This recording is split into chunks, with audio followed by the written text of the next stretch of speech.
All right. I have this plan. Whenever I come back from a trip, I take everything out of my backpack, sort through it, decide what I'm going to take next time. This time was a really different trip because I was going to two different distinct environments.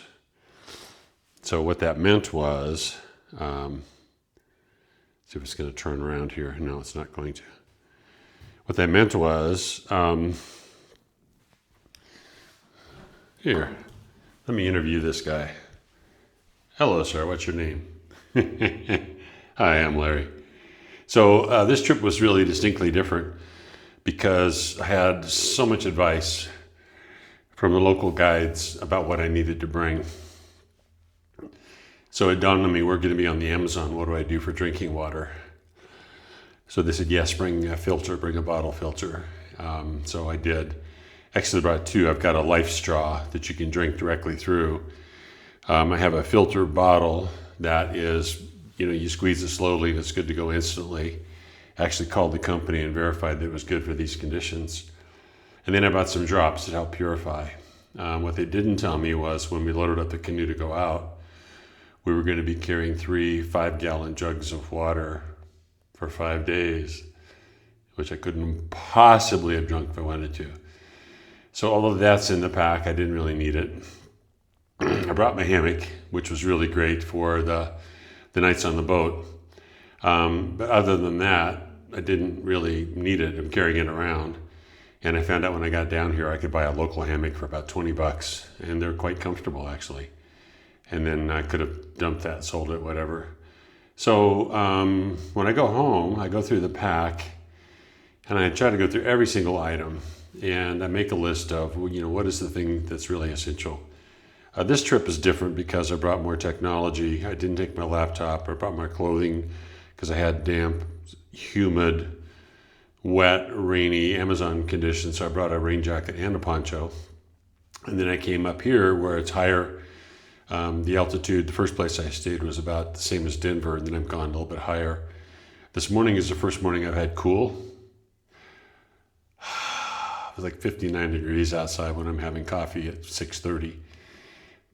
So my plan is to go through and not only evaluate everything, but I'm going to repack my smaller pack as if I'm taking just the essentials. Because I want to have like a sensory experience of what is the difference between lugging around the big backpack with the extra stuff that I might need. I remember, you may have seen the picture of me in Nicaragua when it started raining, when it wasn't rainy season. So I hodgepodged together kind of a torn poncho and a black plastic bag, and lasted me as long as I needed it. So that's my plan. And rarely am I ever in a room that's this magnificent. This is, I thought I would come in here. This is the huge bathroom. Just a stunning place. Had an amazing breakfast this morning. So I thought I would use the sink. I brought some of the detergent strips, those detergent cloths that dissolve in water. It's Sunday. I fly home in 5 days, actually, 6 days. So rarely do I have a room that have this much room. So this morning after breakfast, true to form, I woke up again at a little bit after 5, had coffee, had breakfast, and then I took a nap. And then I thought, well, wait a minute, why wait till I get home?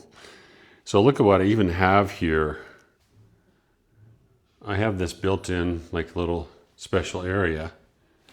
So I've got a couple t-shirts soaking. So I have clean clothes to wear the last, days of my trip and on the trip home.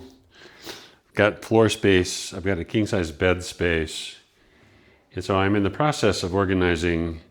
So, I have a pile of technology, a pile of stuff that has to go on the airplane, the battery stuff, the cameras. The speaker even has a rechargeable battery. So that's really kind of how I've grown and evolved in my travel, is getting a sense of there are things that are essential and then things that are nice to have. And a nice to have is something I might use once in a while, but I'm not going to use regularly. So like my collapsible bottle, I use that every day. The big blue travel bottle, I could do without that. I can buy a crystal bottle like this and use it over and over again. So that's what my plan is. This time, one of the things I brought, I'm really happy I had, was I have this really huge deluxe. It's huge to me.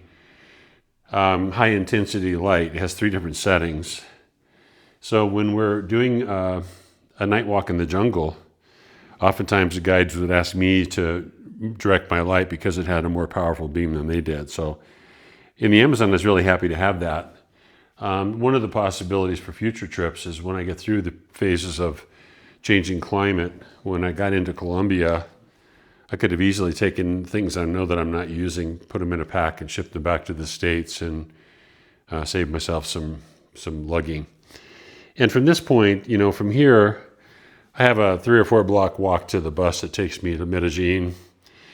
And then I have a taxi to the hostel. And when I leave the hostel, I'll have a car take me direct to the airport. So there's not a lot of lugging involved. I guess in summary, I did a really great job of packing. So I did pick up some chocolate. They recommended a different chocolate here.